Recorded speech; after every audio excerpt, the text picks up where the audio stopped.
魔改造自作ラジコンカーのレースをやりたい。ので、どんなレースにしたら楽しいか考えてみる。参考にするのは、ルール無用 JCJC タイムアタック。視聴者としても参加者としても楽しい競技。私なりに考えたこの競技の楽しい点は、見せ方の多様性。アイディア、技術、見た目、ロマン、生き様、ネタなど、様々な方法で見せつつ最速を競う。速さも見せ方の一つかも？というわけでテーマは、見せろ。競技名はわかりやすく、魔改造自作ラジコンレース、としよう。略称は何だろう。マジラジ、とか？次は重要なレギュレーション。ルール無用も一つの手ではあるけど、ラジコンカーの競技でルール無用は、ギリ心配が勝つので、最低限のシンプルな基本レギュを決めておこう。参戦ハードルは低くしつつ奥行きがある。的なバランスが理想。して、1ヶ月ほど寝ないで悩み抜いた結果がこれ。なぜ小さいモーターなのか、なぜこの電池とタイヤなのか、それぞれ理由があるのだけど、先に解説しちゃうのも無粋なので、あえて説明はしません。決して解説が面倒なの。ところで皆さん、レーシングホビーで最も重要なものは何でしょう？技術ですか？資金ですか？いいえ、最も重要なのは、ライバルです。マジラジも参戦者が多いほど楽しいはずなので、参戦ハードルの低さを確認してみよう。使うのはこちらの、タミヤ楽しい工作シリーズ、ナンバー112、バギー工作基本セット。これに受信機などを取り付けてラジコン化する3段。まずは素組みから行ってみよう。内容物を見てみるとまさかの木製シャーシ。当時から変わらぬ木のぬくもりを感じる。組み立てるとこんな感じ。古いキットなので配線コードを切ったり被覆を剥いたり、基礎的な作業が逆に新鮮だった。ところでこのマシン、やけにかっこよくないですか？工作キットながら構造は本格的で、フロントはトレーリングアーム式の左右独立。リアはタミヤのクラシックバギーのような、ギアボックスごと動くサスペンションになっている。バッテリー搭載時の重量は約 188g。同じ電池のサイクロンマグナムよりかなり重いな。芝の上で走らせてみよう。スイッチオン。おっと、ギアがむき出しなので注意。ゴー。おー、走った。速くはないけど力強い走りですね。サスペンションは、前後ともあまり仕事をしていないように見える。ちょっと車重に対してバネが強すぎるか？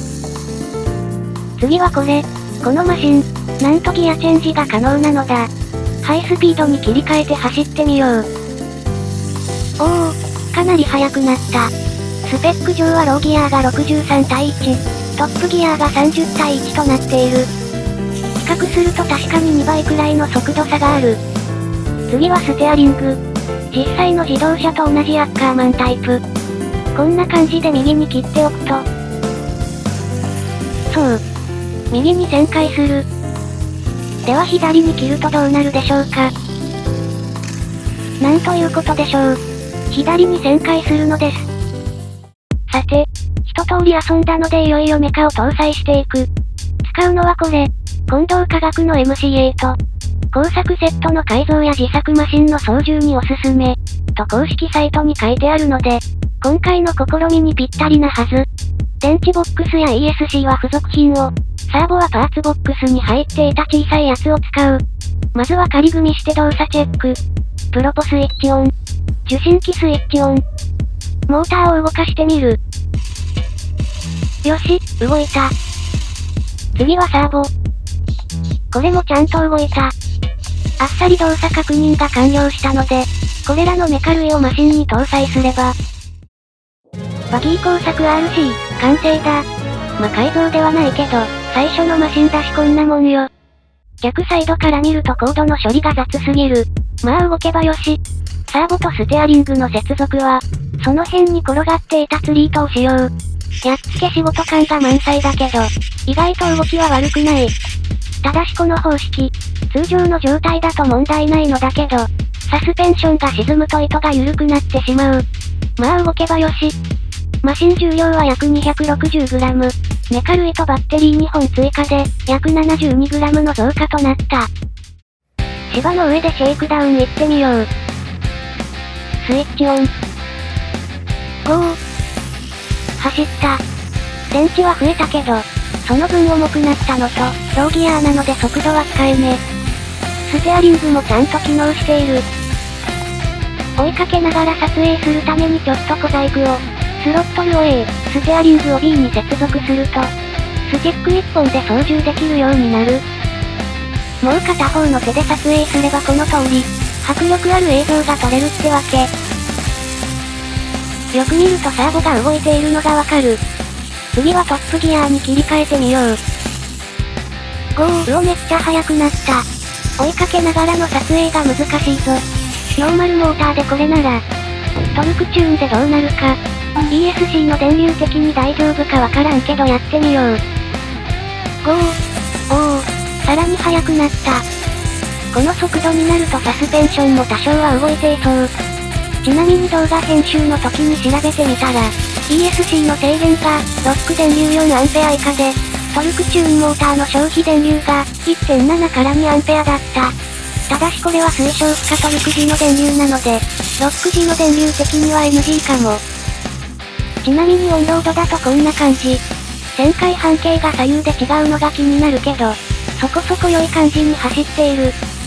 というわけでマジラジは、簡単に参戦できることが証明できた。